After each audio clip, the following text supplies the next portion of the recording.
The first time I saw this painting wasn't in a gallery, it was on a computer screen, late at night.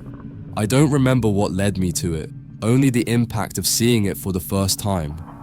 The grotesque image of a man, a god, tearing into the flesh of his own son, his eyes wide with madness and terror, his hands and mouth stained with blood.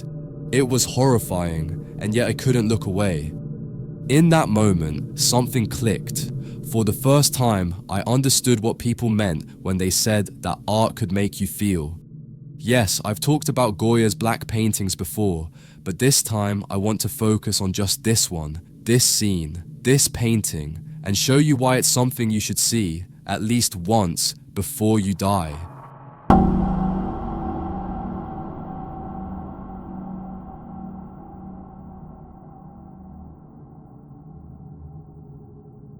Francisco de Goya was no stranger to darkness.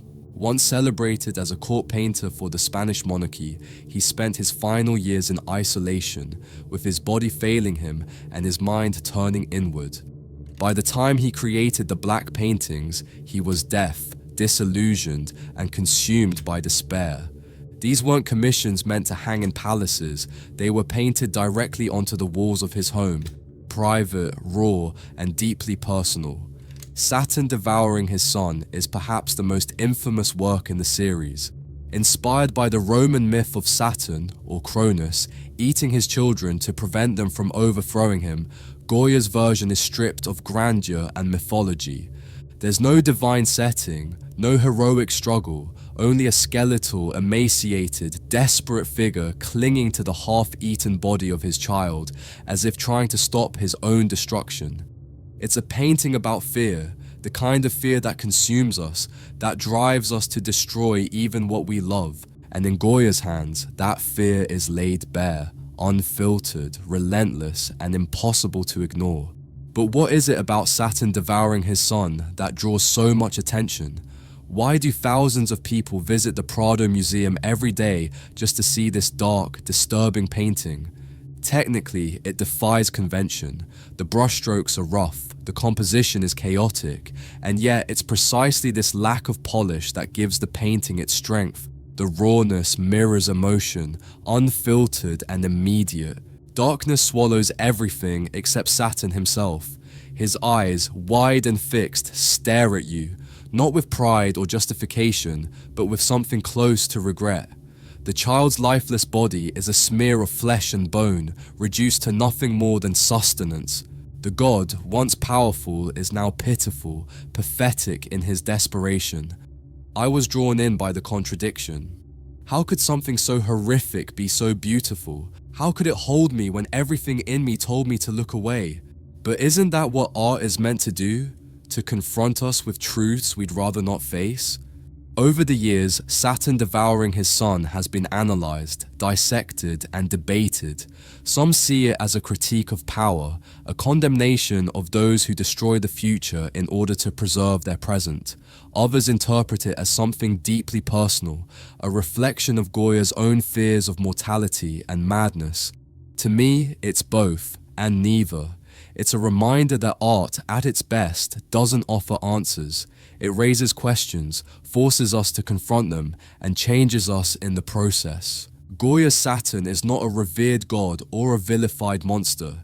He is simply human, stripped of divine appearance, exposed in all his fear and fragility, and in that, he is all of us. Seeing Saturn Devouring His Son didn't just change the way I look at art, it changed the way I see the world. It taught me that beauty isn't always soft or comforting. Sometimes it's sharp, rough, and painful. Sometimes it's found in the darkest corners, where we least expect it.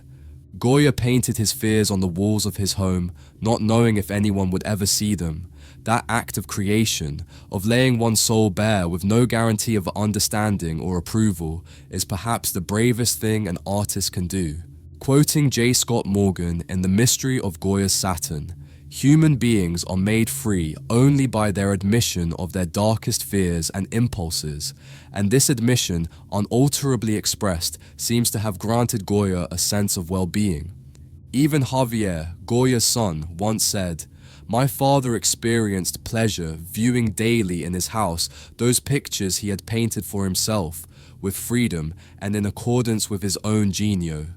So the very painting that horrifies the world, Saturn Devouring His Son, somehow brought Goya peace. And I understand that, because it brought me peace too. I'd love to know what this painting means to you. What was your first reaction when you saw it? And how did it make you feel afterward? And if you ever get the chance to travel to Madrid, don't miss the opportunity to visit the Black Paintings Room at the Prado Museum. Standing in front of the original, seeing the brushstrokes, the texture, the darkness, is something no screen can ever replace. Lastly, if you'd like to have this painting in your collection, it's now available on our website, where you can order it to hang in your own home. Worldwide shipping is free, and it's also available as a phone case, so you can protect your device while carrying a work of art with you everywhere you go. Thanks to everyone who supports the store. You make it possible for me to keep creating videos like this one. If you'd like to support the channel, you'll find a link in the description to place your order. See you in the next video.